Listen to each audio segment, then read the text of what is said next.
그럼 무슨 말씀을 할까 하다가 여러분들이 이제 명절이고 그러니까 사람들을 많이 만나게 될 거고 또 관계 안에 있을 거고 명절은 어떤 학자가 그러는데 추석은 이혼하게 되는 시기고 이렇게 막 불화하고 있던 가정이 이혼하게 되는 분기점이 되고 또 하나는 가족들 간에 많이 싸움이 되고 또 재산 싸움이나 이 언어 가지고 많이 그렇게 된대요.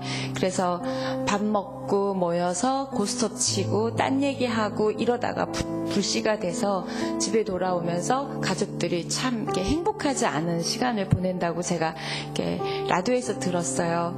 그럼 왜 그런 일들이 있을까 생각을 하게 되다가 요즘 우리 사울과 다윗 설교 듣잖아요. 그래서 그거에 이어서 왜 사울이 그렇게 됐을까? 그 얘기를 하다 보면 우리도 우리보다 잘 사는 친척도 만나게 될 거고 또 무언가 여러 가지 우리 마음을 산란하게 하는 상황들을 또 듣게도 되고 보게도 될 거예요. 그때 우리가 어떻게 평강을 유지할 수 있고 또 어떻게 우리가 믿음으로 살아갈 수 있는지 그래서 우리 한번 주일 말씀에 이어서 한번 봐야 되겠다 생각을 했습니다. 그래서 오늘은 약간 내면에 우리 나의 정체성이나 나의 자아상이나 또 자존감이나 이런 거에 대해서 오늘 하나님께서는 어떻게 말씀하시는지 보고 싶습니다. 오늘 우리에게 주시는 말씀은 사무엘상 24장 16절에서 21절까지의 말씀입니다. 사울의 낮은 자존감이죠. 네, 자 24장 16절부터. 네. 우리 교독할까요? 다윗이 이 말을 마치자 사울이 내 아들 다윗아 내 목소리가 아니냐라고 말하며 큰 소리로 울었습니다.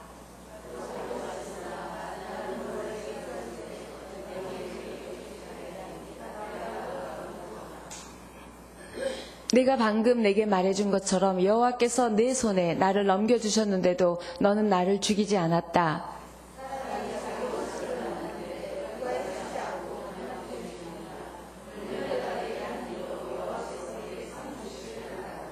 나는 내가 분명 왕이 될 것이고 이스라엘 왕국이 내 손에 세워지리라는 것을 알고 있다. 맹세하여라. 내가 내 자손들을 끊어버리지 않고 내 이름을 내 아버지의 집안에서 지우지 않겠다고 말이다. 다윗은 사울에게 그대로 맹세했습니다. 그러자 사울은 궁으로 돌아갔고 다윗과 그의 부하들은 요새로 올라갔습니다. 네, 여기까지. 사울의 낮은 자존감이라는 제목인데요. 제가 교회 안에서 많은 믿는 분들을 만나잖아요. 그런데 믿음도 너무 좋고 또 하나님 앞에 헌신도 하고 사랑도 하고 믿음으로 살아가려고 애쓰시는데 가끔 이렇게 쿡쿡 쓰러지거나 뭔가 이렇게 침체되거나 다운될 때가 있으세요. 그래서 그런 분들이 저에게 이렇게 말씀하시는 걸 보면 상황이 달라져서 본인이 그렇게 된 것이 아니라 불쑥불쑥 내 안에 있는 어떤 그러한 처리되지 않은 내 아픔이나 상처나 또는 자기의 생각이나 이런 것들이 본인의 믿음을 말씀으로 이렇게 잡고 가지 못하게 할 때가 많이 있습니다. 그래서 제가 그런 고민을 많이 해요. 하나님의 은혜를 받은 사람, 하나님의 사랑을 받았다고 확신하는 우리들은 과연 믿지 않는 자들이나 또는 똑같은 동일한 상처가 있는 자들이지만 어떻게 다른 것일까? 또 어떻게 달라야 할까? 이런 생각을 참 많이 하게 됐고 그래서 그것 때문에 제가 또 상담이나 사람의 마음에 대해서 공부를 하게 된 계기가 됐어요.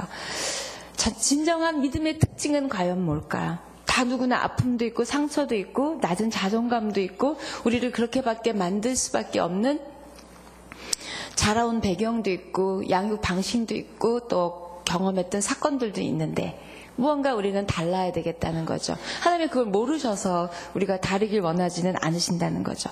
지금 여러분이 읽은 이 말씀은 오늘 본문은 지난 주일날 우리 김평래 목사님 또 이지원 목사님 통해서 들었던 말씀 사울이 용변을 보러 굴에 들어갔을 때 옷자락만 뱉잖아요. 그러고 나서 그 옷자락을 보여주면서 이제 다윗이 얘기했어요. 부르면서 나는 당신을 이렇게 해할 수 있었지만 해하지 않았습니다. 라는 그걸 듣고 한 말이 바로 이 말이에요. 그러니까 오늘 주일날 본문의 그 다음 바로 부분이에요. 그 이야기를 듣고 사울이 깜짝 놀라면서 자기도 모르게 내 아들아 이렇게 얘기해요. 그 원수같이 죽이려고 했던 다윗에게 내 아들아 그러면서 너는 왕이 될 것이고 네 손 위에 이스라엘이 세워질 것이고 내 후손들을 다윗에게 부탁하는 말을 지금 여러분이 읽은 내용이 그거예요. 근데 그때 엔게디 굴에 다윗이 있다라는 정보를 듣고 사울이 다윗을 잡으러 갈 때 그 한 사람을 잡기 위해서 3,000명을 데리고 가요. 그 정도로 집착되어 있고 뭔가 비정상적인 거죠. 한 명 잡기 위해서 3,000명을 데리고 갈 정도로 사울의 정신세계나 사울의 이 판단과 상황 판단과 이런 자기 통제가 되지 않는 이미 많이 치우쳐 있는 지금 경지에 이르렀어요. 그래서 그럴 때 다윗이 이제 옷자락을 보여주면서 얘기했더니 오늘 읽은 것처럼 내 아들아 라고 얘기합니다. 일단 보니까 사울은 정상이 아니었어요. 근데 하나님이 사울을 부를 때 정상이 아닌 그런 사람을 부르진 않았을 거예요. 그리고 똑같이 그런 상처가 갑자기 없던 상처가 있었던 것도 아니고 그런 경험들이 없었던 것이 갑자기 사울에게 있었던 건 아니에요. 그런데 그러면 왜 이런 일이 생겼을까 보게 됩니다. 여러분들도 갑자기 이렇게 훅 올라올 때 있잖아요. 그 일이 잘 해결됐고 그 마음이 잘 처리됐는 줄 알았는데 뭔가 이렇게 훅 올라올 때 있죠. 히브리서 12장 15절에 보면 이런 말씀이 있어요. 너희가 쓴뿌리가 있어서 서로 하나님의 은혜의 자리에 이르지 못하는지 서로 돌아보라 그래요. 제가 볼 때는 그 말씀이 우리 사울에게 맞는 것 같아요. 사울 안에 있었던 쓴뿌리가 무언가 사람들이 다윗을 더 높이는 것 같고 다윗이 자꾸 자기보다 앞서가는 것 같을 때 이 쓴뿌리가 하나님의 은혜의 자리에 또 여태까지 이끌어오셨던 그 은혜의 일들에 대해서 망각하고 그렇게 전혀 예상치 못한 반응으로 그 다윗을 죽이려고 하는 거죠. 아들이라고 불렀어요. 아들이라고 불렀을 그건 정말 올바르게 생각하고 판단할 만큼 그때는 정상적이죠. 근데 쭉 사무엘 상하를 읽어보면 사울이요 어떤 때는 옷 벗고 막 있기도 하고요 여러 가지 좀 비정상적인 행동을 하기도 하다가 또 어떤 때는 이렇게 막 아들이요라고 얘기할 만큼 또 정상적이고 하나님에게 막 예배 막 드리려고 하고 이런 모습들 이 양극을 왔다 갔다 해요. 근데 이거를 현대 정신의학에서는 뭐라고 얘기하냐면 양극성 우울증이라 그래요. 우리는 믿음으로 또는 말씀으로만 사람들을 보지만 사실 심리학이나 저희 쪽에서는 다 각각의 성경 인물들을 분석하거든요. 그때 보면 이 사울에게는 약간 정신질환이 있었어요. 뭐냐면 양극성 우울증. 그러니까 극쪽으로 왔다 갔다 하는 거예요. 그걸 쉬운 말로 말하면 조울증입니다. 업됐다가 다운됐다가가 굉장히 심한 이 정도가 있는 거죠. 그래서 기분에 굉장히 극적으로 왔다 갔다 합니다. 그런 모습을 성경에 참 많이 보여요.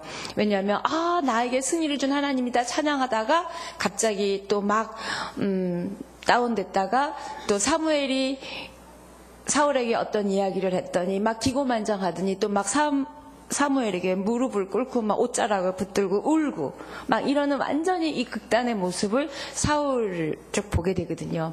그건 비정상이죠. 그러면 그걸 다른 사람들은 모르지만 사울 내면 안에 그게 있었기 때문에 지금 이렇게 한 사람을 잡으려고 3,000명을 동원하기도 하고 온 그 에너지를 영적 에너지든 무슨 에너지든 그 에너지를 다 지금 다윗 잡아 죽이기에 몰두하고 있습니다. 이렇게 무언가 어그러진 마음의 체계 또는 정신 세계는 하나님의 은혜나 하나님의 말씀이나 하나님의 능력을 내 삶에 일어나지 못하게 할 수 있다는 거예요.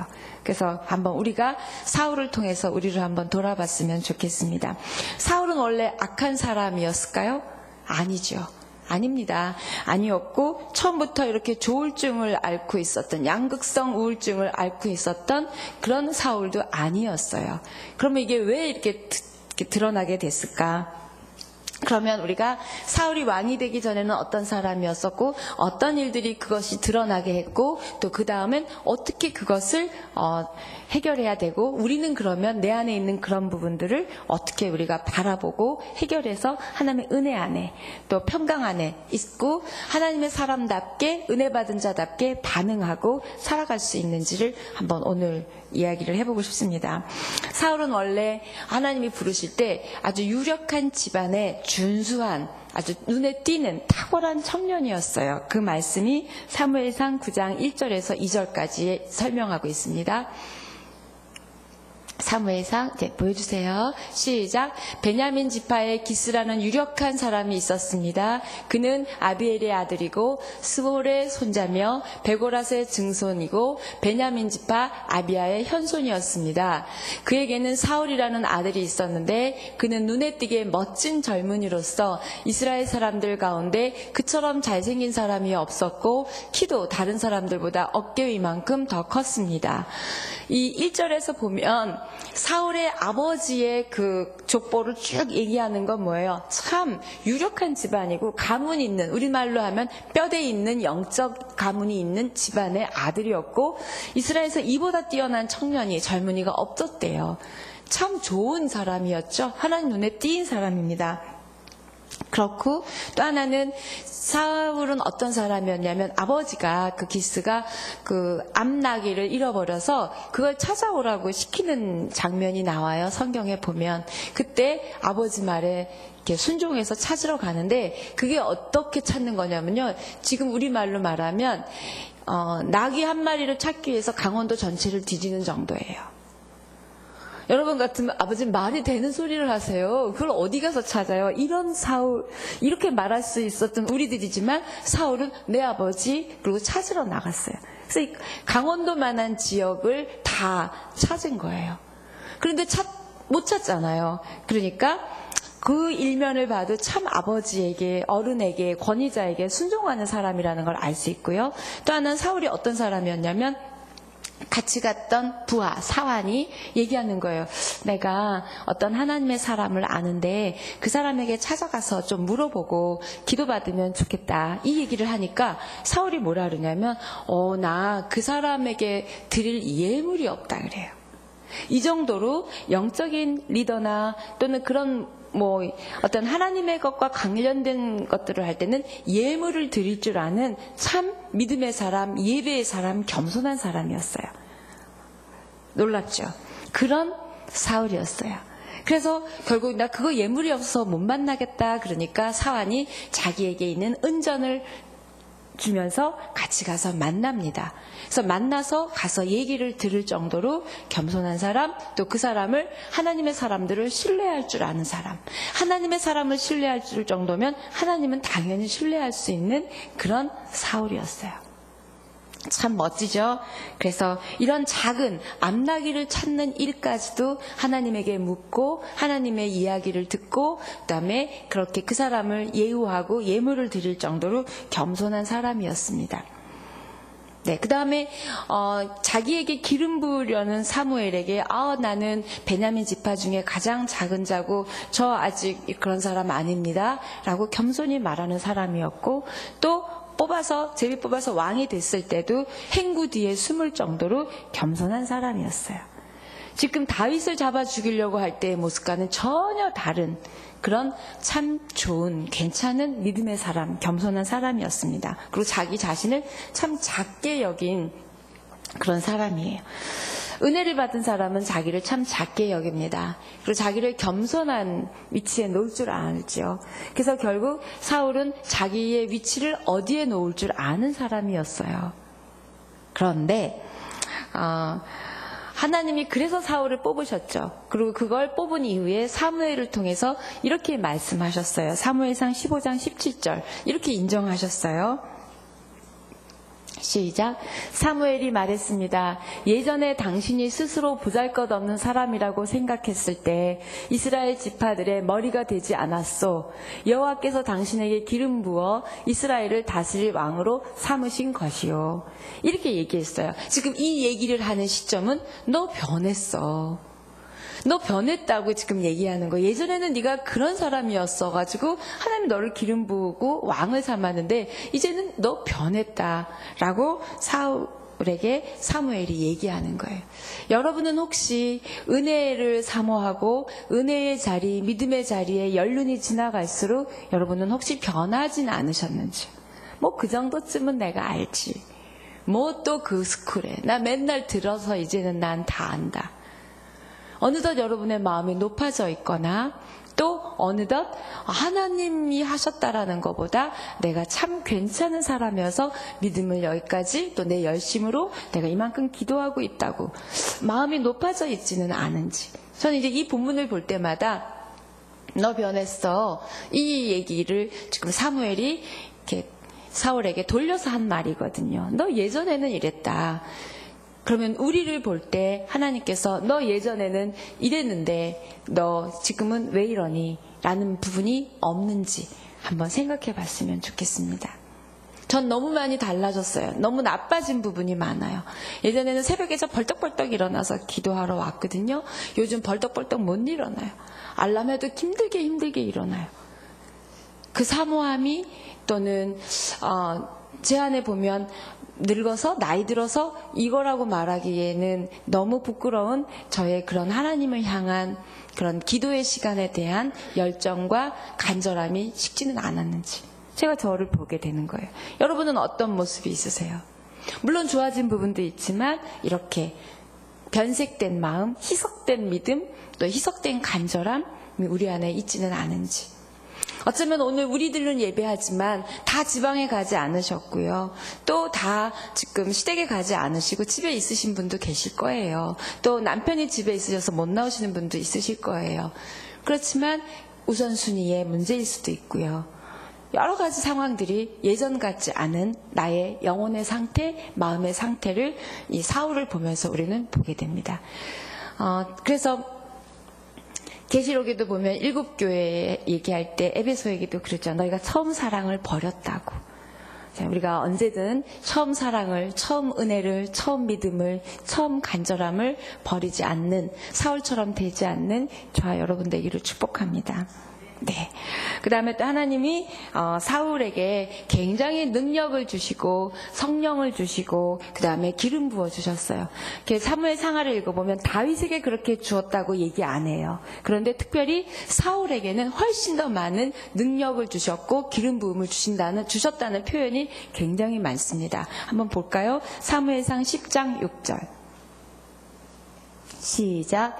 당신에게도 여호와의 영이 능력으로 임하실 것이며 당신도 그들과 함께 예언하게 될 것이요. 그러면 당신은 전혀 다른 새 사람으로 변하게 될 것이요. 이렇게 능력, 예언, 새 사람 되는 영부터 시작해서 사울에게 참 많이 하나님이 주셨어요. 근데 다윗에게는 이런 거 주셨다고 얘기하는 절이 단 한 절도 없어요. 도리어 다윗이 하나님에게 뭐 주십시오, 정직한 영을 주십시오, 뭐 은혜를 주십시오, 이렇게 기도를 하는 부분은 많지만 사울에게는 이렇게 주셨다라는 얘기가 많아요. 이건 뭐냐면 사울이 하나님 주신 능력과 은사와 기름 부으심과 영을 소멸시켰다는 거예요. 그 다음에 그걸 엉뚱하게 사용했다는 거예요. 여러분도 기도하고 은혜의 자리에 있어서 받았던 하나님의 은혜와 영과 성령의 능력과 은사와 기름 부으심을 엉뚱하게 사용하거나 또는 그거를 소멸시키지 않기를 축복합니다. 이게 소멸될 수 있고 잘못 사용될 수 있다는 걸 사울을 통해서 하나님은 보여주고 계세요.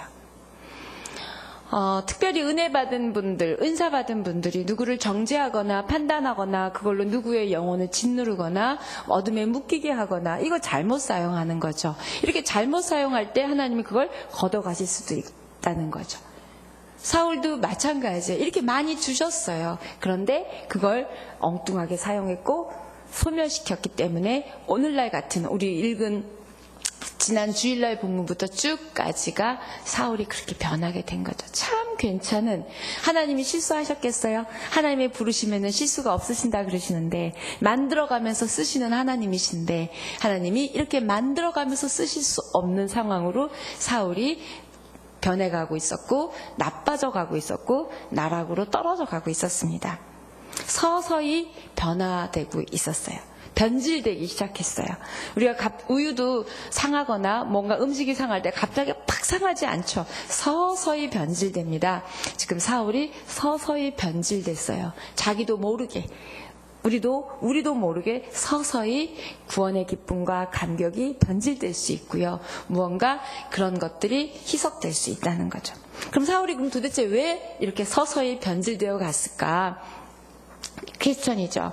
근데 제가 이렇게 보니까 사무엘상하를 쭉 읽어보면 그 서서히 변질되어 간 게 몇 단계가 나오더라고요. 근데 그 중에서도 첫 번째는 여러분이 잘 아시는 것처럼 블레셋과의 전쟁 때 사무엘을 기다리는데 제사를 드려야 되는데 사무엘이 안 왔잖아요. 그때 안 오지 않았어요. 제가 볼 때는 예배 드리는 중, 제사 드리는 시간만큼밖에 안 늦었을 거예요. 아주 조금 늦었을 거예요. 그런데 사울이 먼저 성급하게 예배를 드립니다. 제사를 자기가 드리죠.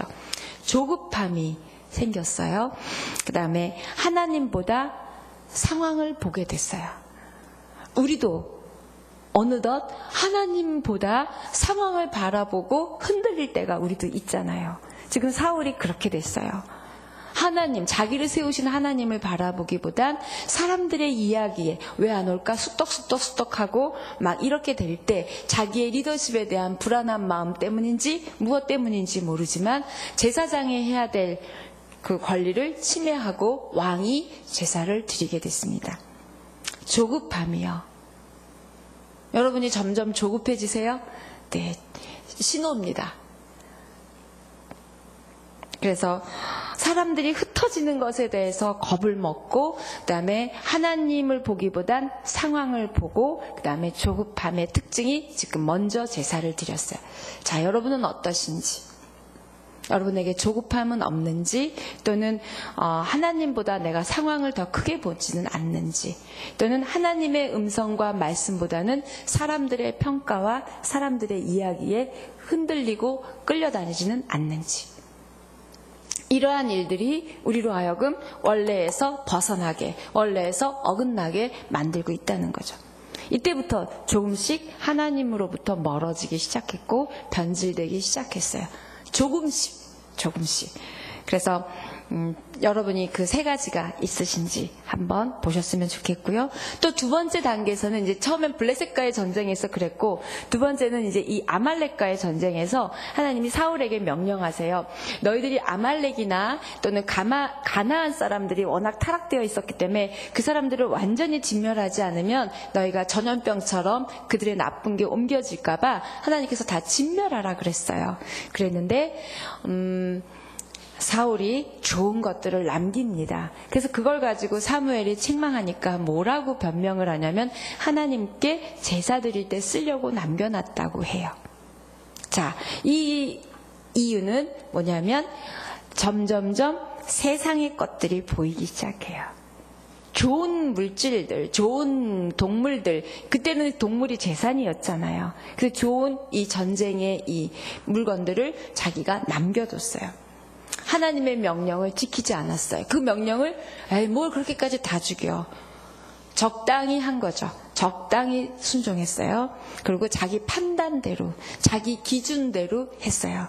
우리도 신앙생활하다 보면 내 판단, 내 기준, 뭘 그렇게까지 믿어, 뭘 그렇게까지 라는 생각과 내가 이렇게 해야 내가 다음에 이렇게 할 수 있지라고, 지금 사울이 이걸 남겨둬야 하나님께 제사 드리려고 제가 남겼어요 라고 하는 것처럼 자기 합리화와 자기 변명이 점점 익숙해져가는 사울이에요. 우리도 마찬가지죠. 이래서 그랬어요, 저래서 그랬어요 라고 하는 자기 변명, 자기 합리화가 여러분은 없으신지. 이런 것들이 우리를 서서히 하나님에게서 띄어놓는다는 거예요. 사울이 이렇게 가면서 변질되기 시작했어요. 그리고서는 어느 정도 하나님을 가볍게 여겼냐면 그 전쟁을 이겼잖아요. 그럼 이기게 하신 분이 하나님이라는 걸 인식하지 않고 자기 기념비를 그때 물건을 남기고 자기 기념비를 갈멜에다 세웁니다. 그것만 봐도 내가 잘했다, 내가 했다라는 나라는 자기중심적인 자기를 드러내고 싶은 게 이제 서서히 사울에게서 나타나기 시작했어요. 자신의 공으로 여기는 교만함이요. 우리도 마찬가지죠. 목사님들도 그러시잖아요. 내가 부흥시켰다라는 그런 게 있으면 하나님이 좋아하지 않으시죠. 그거는 그분이 했을 수도 있어요. 그러나 그걸 자기 공으로 돌리는 교만함은 하나님이 기뻐하지 않으시죠. 하나님이 그걸 도구로 쓰신 거지 자기가 한 게 아니죠. 자기는 도구일 뿐인데, 그렇죠? 그런 것처럼 지금 사울이 이렇게 물건 남기면서 자기 변명, 자기 합리화, 그 다음 또 하나는 자기를 드러내고 자기 중심적인 일들로 가게 됩니다. 그래서 그걸 보고 사무엘이 찾아갑니다. 그리고 뭐라고 책망해요. 그때 도리어 찾아온 사무엘에게 사울이 이렇게 아주 천연덕스럽게 영적으로 둔해진 거죠. 사무엘이 나타나면 찔려야 되잖아요. 아, 내가 이랬구나. 그러지 말라 그랬는데 다 죽이려는데 내가 남겼구나. 지금 자기를 이렇게 돌아보고 아, 잘못했다고 이랬으면 원위치로 갈 수 있었을 거예요. 그런데 아주 둔해졌어요. 그래서 뭐라 그러냐면 천연덕스럽게 사무엘에게 막 주의 복을 받으라고 도리어 자기가 복을 빌어주면서 나는 주의 명령대로 다 했다고까지 얘기하는 사울이요. 참 많이 이제는 변질돼 가고 있습니다. 어느덧 높아진 마음이요. 그래서 사무엘이 그 소리를 듣고 그런데 왜 이 양이나 소의 울음소리가 들리니 너 이거 남겨놓은 거 아니니? 라고 정확하게 지적을 했을 때 뭐라고 얘기를 이렇게 합니다. 사무엘상 15장 15절. 잘 보세요. 이때 엄청 많이 사울이 이제 좀 변해 있는 걸 봐요. 블레셋 전쟁 때보다 훨씬 많이 달라져 있습니다. 시작. 사울이 대답했습니다. 군사들이 아말렉 사람들에게서 가져온 것들입니다. 그들이 여호와 당신의 하나님께 제사를 드리려고 가장 좋은 양과 소를 남겨두었습니다. 하지만 나머지 것들은 모조리 죽였습니다. 자, 제사 드리려고 했대요. 근데 여기서 중요한 건 뭐냐면 당신의 하나님이래요. 자기의 하나님이잖아요. 나의 하나님이잖아요. 그런데 당신의 하나님이라고 사무엘에게 얘기해요. 이미 사울의 마음에는 하나님이 없었어요. 우리가 선택하고 반응하고 행동할 때, 또 우리가 열받을 때, 슬플 때, 좌절할 때, 낙심할 때, 의심할 때, 염려할 때 우리는 우리 마음에 하나님이 없을 때 그래요. 우리는 늘 예배도 하고 동행하고 큐티도 합니다. 그러나 하나님이 순간 없을 때 우리는 이렇게 할 수 있어요. 지금 당신의 하나님이 이렇게 얘기합니다. 자, 사울의 마음에 하나님이 없었어요. 여러분은 어떨 때 여러분 마음에 하나님이 없으세요? 물질에 대해서 걱정될 때, 우리 아이에 대해서 염려할 때, 내 건강에 대해서 불안할 때 우리는 순간순간 사단은 우리 마음에 하나님이 없게 하는 거죠. 지금 사울이 그랬어요. 또 하나는 내 잘못이 아니라 백성들이 그랬다 그래요. 백성들이 가져오랬대요. 근데 백성들이 사울의 명령 없이 가져왔을까요? 아니잖아요. 그런데 백성들이 그랬다고 책임 전가를 합니다. 자, 우리 안에 있는 특징들이 슬슬 나타나기 시작해요. 우리 책임 전가죠. 남편 때문에, 아내 때문에, 아이 때문에. 자, 책임을 전가하는 일, 서서히 떠나는 일이죠. 왜? 내가 그랬다 그래야 우리는 회개하게 되고 자신을 돌아보게 되잖아요. 그런데 누구 때문이라고 돌리게 됩니다. 그리고 또 하나는 이게 예배 드리려고 제사 드리려고 했다고 하면서 하나님을 팔아요. 하나님에게 이유를 내는 거죠. 하나님 파는 거예요. 우리 하나님 팔아서 말할 때 많아요.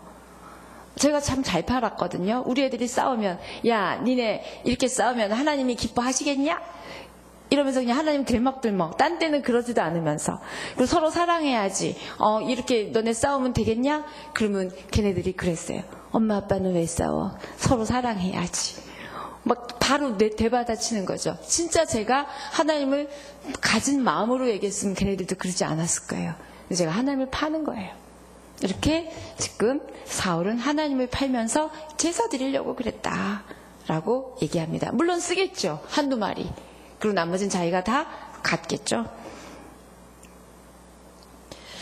자, 이렇게 변질돼 가는 모습들이 우리 안에 있다는 거예요.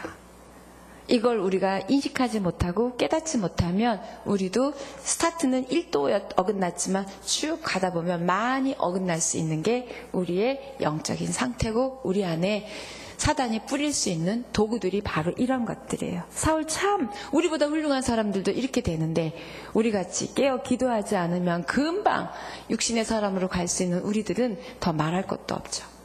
그렇죠? 그래서 하나님 앞에 참 경건했던 사울이 이렇게 하나님 앞에 참 오만한 경건하지 않은 사울로 변했습니다. 그리고 그걸 듣고 이제 막 얘기를 합니다. 사무엘이 이렇게 얘기합니다. 15장 22절. 자, 사무엘이 그 말 듣고 이제 어이없어서 이렇게 얘기합니다. 시작. 여호와께서 여호와의 음성을 순종하는 것보다 번제와 다른 제사들을 기뻐하실 것 같소. 순종의 제사보다 낫고 귀 기울이는 것이 수량의 기름보다 낫소. 여러분이 잘 아시는 말씀, 순종의 제사보다 낫다는 말씀이 이때 나오는 거예요. 아셨겠죠? 이때 탁 나왔어요. 그랬더니요, 이 양극성 우울증, 조울증을 가진 증세가 나타나는데 이때 탁 바로 여태까지 막 기념비 세우고 막 내가 그러고 막 이러다가 딱 그 말 듣고는요 바로 사무엘의 옷자락을 부여잡고 얘기합니다. 잘못했다고 막 그래요. 감정의 심한 기복을 볼 수 있어요. 그때 진짜 자기가 잘못해서 그러는 게 아니라 사울의 감정의 심한 기복이 드러나기 시작했어요. 여러분들 혹시 감정의 심한 기복이 있으세요? 그 심한 기복이 있을 때 하나님이 안 계세요. 하나님도 통제할 수 없는 내 마음의 정신세계의 흐름으로 가고 있는 거예요. 그게 병이든 어떤 뭐 기질이든 뭐든 하여튼 가고 있는 거죠. 자, 지금 사울이 그런 상황이었어요. 왜 이렇게 됐을까? 가장 기본적인 건 사울이 마음속에 왜곡했어요. 하나님에 대해서. 하나님에 대한 왜곡이 변화가기 시작했는데 우리도 마찬가지죠. 하나님이 날 사랑한다는 거에 대한 왜곡, 하나님이 나를 지금 붙들고 계신다는 것에 대한 왜곡, 나를 지금 고난 가운데 두셨다는 이런 어떤 내가 만든 하나님으로 생긴 하나님에 대한 왜곡이요. 사울은 무슨 왜곡을 하게 됐냐면 하나님이 자기를 버렸다고 생각했어요. 하나님이 자기를 붙들고 있지 않다고 생각했고요. 사랑하지 않는다고 생각했어요. 자, 우리 한번 사무엘상 13장 13절 14절. 네, 아니 사무엘상 15장 26절. 사무엘상 15장 26절. 자, 시작. 그러나 사무엘이 그에게 말했습니다. 나는 당신과 함께하지 않을 것이요 당신이 여호와의 말씀을 거역했기 때문에 여호와께서는 당신을 이스라엘 다스릴 왕이 되지 못하게 하셨소. 자, 이런 말을 듣는 거예요. 너 왕자를 뺐을 거야. 하나님이 너를 떠났어. 이런 말을 들으면서 그럼 빨리 뉘우치고 회개해야 되잖아요. 그런데 뭐에 빠지냐면 하나님이 날 버리셨어. 하나님이 나를 떠나셨어라는 생각으로 점점점 가라앉게 된 거예요. 우리도 그럴 때 있거든요. 사단이 그렇게 우리에게 생각을 뿌립니다. 하나님이 날 사랑하지 않아. 내 기도를 듣지 않아. 이런 것처럼 지금 사울이 사무엘의 이야기를 듣고 그걸 회개하라는 이야기잖아요. 그런데 하나님이 날 버렸다고 생각합니다. 그러면서 기도하고 하나님 앞에 나가기보다는 하나님을 향해 분노하기 시작했어요. 이게 단계예요. 자, 하나님이 날 사랑하지 않는다. 그걸로 힘들어하다가 나중에는 그 시간이 지나면 하나님께 분노합니다. 감히 하나님께 분노하죠. 그리고 하나님께 분노하다가 나중에는 피해의식에 휩쓸리게 돼요. 내가 피해를 봤다. 하나님에게 피해를 받았고 그 다음에 그 하나님 때문에 다윗에게 피해를 받았다. 쟤 때문에 내가 지금 천천히요 만만히요 해서 내가 만만히 안 되고 지금 천천히 된 건 쟤 때문이다 라고 전부 왜곡하고 피해의식 속에서 사람들에게 전부 공격을 가하게 되는 거죠. 지금 이 사울의 심리가 이렇게 흐르고 있어요. 결국 뭐냐면 하나님이 날 버렸다라는 그 피해의식에서 나온 집착적인 행동이 사울의 일들이에요. 자, 그러면 왜 이렇게 사람들의 눈치를 보고 사람들의 말에 휩쓸리고 또 상황을 두려워하는 이 사울로 바뀌었을까? 아까 말한 하나님이 날 버렸다 이야기도 있지만 기본적인 마음은 우리가 그런 이야기 들을 때 우리는 빨리 기도할 수 있고 엎드릴 수 있고 그러는데 사울은 그게 왜 되지 않았을까? 이게 심리학적으로 볼 때는 이건 성경에 있는 말은 아니잖아요. 그냥 볼 때는 마음의 흐름으로 볼 때는 사울의 낮은 자존감 때문이에요. 사울의 낮은 자존감 때문에 어떤 이야기를 들었을 때 확 무너집니다. 우리도 낮은 자존감 때문에 어떤 말 하나를 듣거나 또는 뭘 들었을 때 하나님보다는 상황에 말에 확 눌리게 되고 아주 압도돼서 이렇게 내가 은혜 받은 자의 삶을 그 능력을 살아내지 못하게 하는 거죠. 그 낮은 자존감인데요. 낮은 자존감이 있는 사람들의 특징이 바로 이 사울에게서 나는 특징이에요. 피해의식. 그 다음에 사람들의 눈치를 보게 됩니다. 그 다음 또 하나는 사람들의 말에 굉장히 좌지우지되고요. 그 다음에 사람들의 평가에 겁을 먹고 또 하나는 남의 탓을 많이 하죠. 좀 똑같아요. 이 사울의 특징이. 그래서 이 사울의 낮은 자존감과 그 낮은 자존감은 왜 생겼냐면 부정적인 자상이에요. 나는 참 쓸만한 사람이 아니다. 나는 하나님께 사랑받을 만하지 못하다. 라는 부정적 자아상이에요. 제일 근본은 부정적 자기 이미지죠. 자기가 자기를 어떻게 생각하느냐가 낮은 자존감으로 갖게 된 거예요. 여러분의 낮은 자존감은 만약에 여러분이 있다면 그건 여러분의 생각 때문이에요. 여러분이 나를 어떻게 생각하는 그 자아상 때문인데 이 부정적 자아상이 낮은 자존감으로 갔어요. 그러면 사울의 이 부정적 자아상은 어디서 생겨서 지금 이렇게 다윗을 쫓아가는 사람까지 됐을까? 그건 사사기, 요새 우리 사사기 큐티 하잖아요. 사사기 후반부에 보면 나와요. 뭐가 나오냐면 사사기 19장부터는 베냐민 지파, 12지파 중에 베냐민 지파 한 지파하고요, 11지파하고 전쟁을 합니다. 다른 가나안 족속들하고 싸워야 되는데 그러는 게 아니라 자기 족속들 12족속이 베냐민 하나에 11족속이 싸움이 벌어져요. 이때 사울이 누구 지파죠? 베냐민 지파예요. 근데 이게 왜 싸움이 벌어졌냐면 레위인이 제사장이 첩을 두게 됐어요. 그래서 이 첩을 뒀는데 이 첩이 바람이 나가지고 도망갔어요. 행음하고는 친정으로 도망갔어요. 그래서 이 레위인이 제사장이 참 어이없죠. 첩을 둔 것도 잘못된 거고 또 그 여자도 또 그걸 잘못 행음을 하고 친정으로 도망가 버렸어요. 그걸 레위인이 잡으러 갔어요.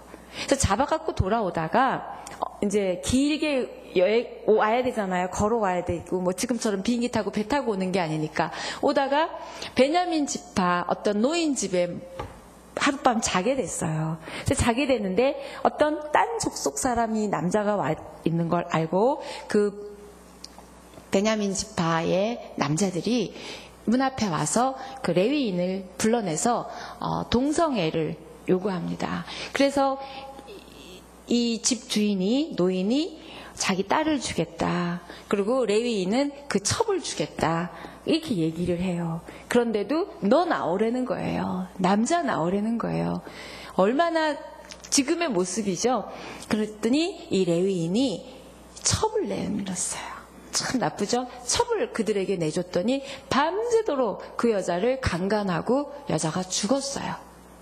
그리고는 그 여자를 던져놓고 가버렸어요. 그러니까 이 레위인이 열받았어요.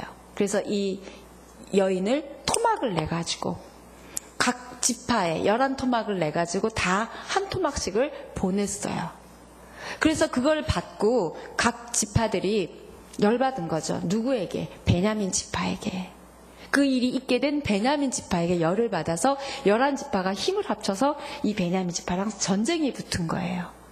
그래서 완전히 다 죽였어요. 다 죽였어요. 다 죽이고 뭐 완전히 가축까지 다 잡아 죽였어요. 11지파가. 그러니까 아주 한 종족을 진멸시키는 거죠. 그래서 죽는데 딱 600명이 그러면서 다 죽고 갈 때 모여서 이러다가는 우리 한 지파가 없어질 거라는 걸 자각하고 이들이 살려줘요. 그래서 림몬 바위 뒤에 숨어있던 600명이 살아남게 돼요. 베냐민 지파가. 그 600명이 살아남은 사람들에게 부인이 있어야 종족이 이어질 거 아니에요. 그래서 아무도 주지 않겠다고 자기네들이 단합했었는데 막 여자들을 잡아다가 이 600명에게 줘서 베냐민 지파가 이어져 내려옵니다. 그런데 사사기하고 사무엘상하고는 몇 장 떨어지지 않았죠. 결국 무슨 얘기냐면 사울의 얼마 위의 조상이 이런 일을 겪은 거예요. 그러니까 자기 자신에 대해서, 자기 지파에 대해서 굉장히 사울은 부정적인 자상을 가질 수밖에 없었어요. 그래서 저는 베냐민 지파 중에, 베냐민 지파도 작은 지파고 그 지파 중에 가장 작은 사람이라고 하는 말이 사실은 이러한 역사적인 이 사건들이 다 깔려 있었던 고백들이에요. 그러니까 이런 상처 때문에, 이런 자기 종족이 얼마나 이 11종족에게, 그 지파에게 무시당했고 죽임을 당하려고 했던 그런 지파라는 걸 알고 있기 때문에 자기 자신이 그런 자상이 부정적으로 생길 수밖에 없었다는 거예요. 이 원인을 여기서밖에 저는 찾을 수가 없어요. 왜냐하면 그 이전에 사울이 어떻게 컸고 어떻게 했던 걸 우리는 알 수가 없기 때문에. 대부분 근데 부정적인 자상은 이런 사건 때문에 생기기도 하지만 실제로 우리들은 자랄 때 부모들의 언어예요. 그러면서 우리가 애들을 막 이렇게 판단하고 정죄하는 말들이, 아이들이 자기 자신에 대해서 생각이, 그래 나는 쓸모없는 아이야, 나는 사랑받을 만하지 못해, 이런 생각을 계속 부정적인 자상을 가지게 돼요. 근데 하나님이 그걸 너무 싫어하시는 거죠. 이는 내 사랑하는 자요, 이는 내 기뻐하는 자라고 하나님은 끊임없이 우리에게 영적 자상을, 새로운 정체성을 주셨음에도 불구하고 그 어렸을 때 들었던 말들, 또 사울처럼 이 경험했던 어마어마한 사건, 그 이야기를 듣고 얼마 지나지 않아서 그때 태어났는지 그 이후에 태어났는지 얼마나 흘렀는지는 우리가 계산해 봐야 되지만 그리 멀지 않은 시간이에요. 사사기 뒤에 조금 가서 바로 사무엘상 하잖아요. 그쵸? 그러니까 아주 철저하게 그걸 알고 있는 사울이고, 들었던, 또는 그때 태어났었을지도 모르는, 제가 계산해 보진 않았지만 그렇기 때문에 부정적인 자상이 사울에게 있었어요. 그랬기 때문에 또 그런 상황이 벌어지고 다윗에게 천천히요 만만히요 하니까 또 급작스럽게 자기의 어떤 그런 열등감이나 비교의식이나 또 그렇게 몰려서 처박혀야 되는 그런 자기 지파의 사건들이나 이런 것들 때문에 오버 반응을 하게 되고 불안하게 되고 두려움에 쫓기게 되고, 그래서 그 사람을 결국은 죽여야 되겠고, 그런 여러 가지 일들이 조울처럼 또는 양극성, 이런 성격의 감정의 기복처럼 사울에게 작용했다는 거죠. 그러니까 우리는 성경을 볼 때는 기본적인 성경적 말씀엔 보지만 사실 그 사이에 우리가 인간으로서 이런 내면의 일들과 사건 전후를 보면 사울은 이런 일이 있었다는 거예요. 자, 이걸 보면서 부정적인 자상이 얼마나 무서운 힘을 갖고 있는지 우리는 볼 수 있죠. 여러분들은 여러분에 대해서 어떻게 생각하고 계세요? 부정적인 자상이세요? 긍정적인 자상이세요? 하나님께서는 긍정적인 자상을 넘어서 영적인 자상을 여러분이 갖기를 원하세요. 왜 이게 자상이 중요하고 자존감이 중요하냐면, 그거가 어떻게 행동하게 할지, 어떻게 생각하게 할지, 어떻게 반응하게 할지, 어떻게 사람들과 관계하게 할지, 하나님과 어떻게 관계하게 할지가 그걸로 결정이 돼요. 그러니까 똑같은 은혜를 받고 똑같은 말씀을 받고 그래도 이 차이가 난다는 거예요. 어떤 사람은 그럴 수 있지 라고 넘기지만, 어떤 사람은 확 뚜껑이 열리는 경우는 이게 다 이 내면의 일들, 이 상황에서 반응이 다르게 하고 언어가 다르게 하고 관계를 다르게 하는 게 바로 이 정체성 또는 자아상 또는 자존감이라는 거예요. 시어머니가 무슨 책망을 하셔도 사실은 내가 건강한 자아상, 영적인 자아상을 갖고 있으면, 그래 내가 뭐든지 다 잘할 순 없지, 네 어머니 잘못했습니다, 네 이렇게 하면 돼요. 그런데 그거에 대해서 확 무너지거나 어머니를 확 미워하거나 분노하거나 이럴 수 있는 거는 다 우리 어머니가 나빠서, 우리 시댁이 나빠서, 내 남편이 나빠서가 아니라 내 마음의 그릇이라는 거예요. 그럴 수 있어요. 어떻게 내가 다 잘해요? 그쵸? 그리고 어떻게 모든 사람이 다 나를 좋다고 여겨요? 아니잖아요. 그럼 그럼 우리 하나님이 나를 사랑하는 자요, 기뻐하는 자고, 내가 하나님 안에 구원을 받을 때 내가 놀라운 영적인 자아상과 새롭게 태어난 내가 있는데, 새로운 정체성이 있는데, 그거면 됐지. 뭐 다른 것 때문에 그렇게 하냐는 거죠. 하나님은 그래서 우리에게 새로운 나로 만들어 가시는 거죠. 새 마음을 주고 새 영을 주고 계속 이렇게 하시는 이유는 너희의 그런 부정적이고 또는 사단이 주는 생각 또는 잘할 때 권위자가 주었던 이런 것들 속에 묶여있지 말고 이제는 말씀에 반응하고 하나님의 일들 속에 있었으면, 사울도 그러지 않았으면 얼마나 좋은 왕으로 있었을까요? 하나님이 다 그렇게 뽑으셨는데, 그쵸? 그래서 이 긍정적인 자아상을 갖지 못했던 사울이 그 내면이 원인이었다, 이렇게 생각할 수 있죠. 이것도 다 맞는 말은 아니에요. 제 생각이에요. 그런데 분명한 건 그런 부정적인 자아상과 낮은 자존감 때문에 이렇게 다윗을 죽이려고 했잖아요. 다윗이 자기보다 잘하면 어때요? 그쵸? 나는 왕인데, 이미 왕인데, 하나님이 기름 부어 세우신 왕인데 토절하면 어때요? 근데 그런 게 열등감이나 비교나 수치나 이런 것들은 다 사실 내면 때문이라는 거죠. 그래서 겸손이 교만으로 바뀌었고, 그쵸?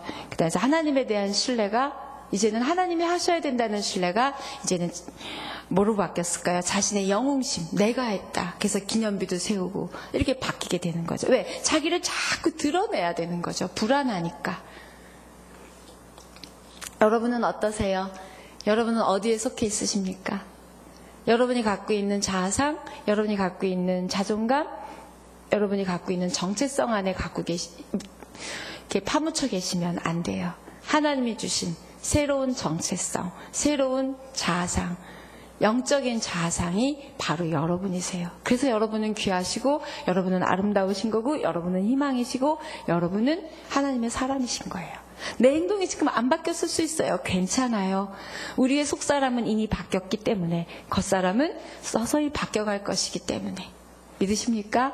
여러분이 여러분을 정죄하고 판단하고 가둬놓고 그렇게 부정적인 자아상으로 또는 그것 때문에 생기는 여러 반응과 그다음에 언어와 행동에 끌려다니지 않는 여러분 되기를 축복합니다. 네. 하나님을 만나면 자기를 만나게 되어 있어요. 정말 여러분이 하나님 만나셨다면 하나님 안에서 여러분을 만나셔야 돼요. 정말 사울이 하나님 만났을까? 걱정이 되는 거죠. 자신을 만났다면, 하나님 안에서 만났다면, 진정한 자기를 봤다면 오케이, 다윗 오케이, 내 옆에 있어줘 할 수 있는 거죠. 요나단처럼. 그렇죠? 그래서 우리의 그 올바른 정체성, 또 올바른 자아상이 여러분을 받은 은혜대로, 또 알고 있는 말씀대로, 약속대로 살아갈 수 있게 하실 거라고 믿습니다. 그래서 여러분이 이제는 우리는 그렇게 극복하고 이제는 새로운 걸 생각하고 나아가면 돼요. 근데 우리 아이들에게, 자녀들에게 건강한 자아상이나 또는 부정적 자아상이나 낮은 자존감이나 높은 자존감이나 이거는 이제 여러분 손에 달렸어요. 여러분의 양육에 달려 있습니다. 그래서 여러분에게 하나님이 부탁하시는 거예요. 우리 아이들, 내 아이로, 그런 영적인 자아상을 가진 아이로, 공부가 중요한 게 아니에요. 그리고 기죽이지 않는 게, 예의를 안 지키는데 야단치지 않는 게 기죽이지 않아서 자존감을 높이는 게 아니에요. 정말 내가 누구고, 하나님이 나를 어떻게 생각하시고, 하나님이 얼마나 날 사랑하는지. 햇볕에 내가 노출되면 우리가 얼굴이 탑니다. 그런 것처럼 하나님의 사랑에 내가 노출되면 우리는 낮은 자아상에서, 자존감에서 바뀌게 되어 있어요. 정말 내가 하나님 사랑에 노출되어 있다면, 여러분의 하나님의 사랑에 노출되시고 그 사랑을 온전히 받으시는 여러분 되기를 축복합니다. 여러분은 그렇게 하나님 사랑에 노출되어 계신 자들이에요. 근데 그것마저도 닫고 빼고를 여러분이 막 이렇게 한다는 거죠. 어느 날은 너무 사랑하는 것 같고 어느 날은 안 사랑하는 것 같고 그분의 죽으심이 그렇게 시시한 사랑이 아니잖아요. 근데 그 사랑마저도 우리는 막 높였다 낮췄다 난리를 치거든요. 근데 우리는 변함없는 진리는 우리는 그분의 사랑 안에 있고 그분의 사랑 안에 노출되어 있다는 거예요. 그럼 노출되어 있으면 당연히 은혜가 오고 사랑이 오면 변하게 되어 있어요. 내가 변하려고 노력하지 않아도 당연히 변하게 되어 있어요. 근데 안 변하고 계세요? 여러분의 문제입니다. 사울의 문제였듯이.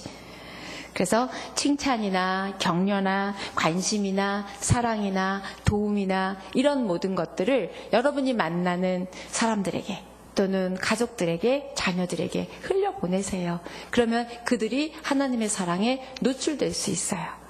그 하나님의 사랑에 노출된 자는 이는 내 사랑하는 자요 내 기뻐하는 자라는 말씀만 들어도 감격할 수 있고 그 하나님의 안경으로 하나님의 눈으로 자기 삶을 보게 되고 사건을 보게 되니까 당당할 수 있어요. 어디서든 당당할 수 있어요. 교만이 아니라 당당할 수 있고요. 하나님을 신뢰할 수 있고요. 흔들리지 않을 수 있어요. 그리고 나보다 잘하는 사람 앞에 열등감 느끼지 않을 수 있어요. 그 사람은 그렇게 쓰는 거고 나는 이렇게 쓰는 거고 나는 이대로 하나님이 좋다 하시니까 믿으세요? 네. 그런 자기의 무가치성 때문에 내가 가치 없어 보이는 것 때문에 사울이 이렇게 극으로 달려갔습니다. 여러분 안에 있는 그런 무가치성, 사단이 뿌리는 거고요. 낮은 부정적인 이런 자아상이나 정체성이나 자존감이 뿌리는 거예요. 속지 않기를 축복합니다. 자, 특징 억압돼요. 그 다음에 충동적이에요. 그 다음에 강박적이에요. 그런 것들 딱 드러나는 여러분의 모습이 보인다면 빨리 기도하시고 다시 영적인 자아상으로 회복되셔야 돼요. 또 하나는 뭐냐면 불안정해요. 그다음에 자존감이 결여돼 있고 결단력이 좀 없어요. 그리고 굉장히 이렇게 시니컬하죠. 상황에 대해서. 뭐 그렇지 뭐. 그리고 심드렁하죠. 근데 사실은 그렇지 않은데 그렇게 표현해야 자기가 좀 센 척, 괜찮은 척, 있는 척, 도도한 척, 고고한 척 보이기 때문이에요. 그 다음 또 하나는 분노가 빠르다. 좀 한번 생각해 보셔야 되고요. 또 하나는 뭔가를 꼭 집착적으로 가져야 되는 권력이든 재정이든 뭔가를 이렇게 사람이든 뭔가 이렇게 집착적으로 소유하려고 하는 것들 다. 또 하나는 의존하게 됩니다. 굉장히 사람을 의존하거나 돈을 의존하거나 또 어떤 중독적인 성향들 이런 게 다 낮은 자아상이나 또는 자존감 때문이에요. 낮은 것뿐만 아니라 부정적인 자아상 때문이니까 여러분들이 사울처럼 되지 않고 우리가 늘 하나님 앞에 다윗이 왜 그렇게 괜찮을 수 있었을까요? 다윗은 이게 됐거든요. 자기가 하나만의 누군지 알았어요. 그래서 그렇게 남의 부인을 그렇게 하고 누구를 죽이고도 하나님 앞에 회개하고 나가서 다시 하나님 앞에 인정받고 그냥 하나님 놓지 않고 갈 수 있게 된 거예요. 그 차이는 다윗이 믿음이 더 좋았기 때문이 아니에요. 괜찮은 사람이었기 때문이 아니라 그런 긍정적인 또 높은 자존감이나 자아상, 정체성 때문이었다는 거죠. 그리고 하나님의 사랑을 온전히 못 받게 되고 의심하게 되는 것 또한 그런 일들입니다. 그래서 사울이 하나님의 사랑을 의심하고 못 받은 거죠. 하나님한테 버림받았다고 생각한 거죠. 그래서 이런 것들은 자기 연민에 빠지게 하거든요. 그리고 자기 연민에 빠진 사람은 굉장히 자기 집중을 해요. 자기 중심적이에요. 그래서 사울의 모습 속에서 우리가 자기 연민에 빠지지 않고 자기 중심적인 것 들지 않았으면 좋겠어요.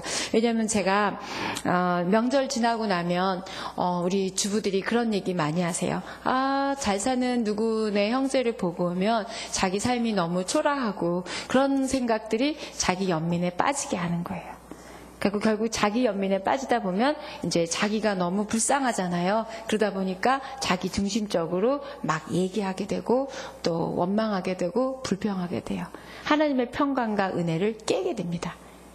자, 이렇게 우리는 믿음도 있고 말씀도 있고 굉장히 참 하나님의 사람이지만 우리의 이 마음이라는 이 역동, 이 흐름이 참 우리를 믿음으로 가지 못하고 이렇게 사울처럼 이런 변질된 또는 나락으로 떨어지는 이런 쪽으로 끌고 갈 수 있어요. 우리도 깨어있지 않으면 그럴 수 있다는 거죠. 그래서 여러분이 하나님 안에서 영적인 자아상을 회복하시고 정체성과 자존감을 높이셔서 어디에서 어떤 상황에서도 흔들리지 않고 평강을 지키고 은혜를 받은 자답게 그렇게 살아가는 여러분 되기를 축복합니다.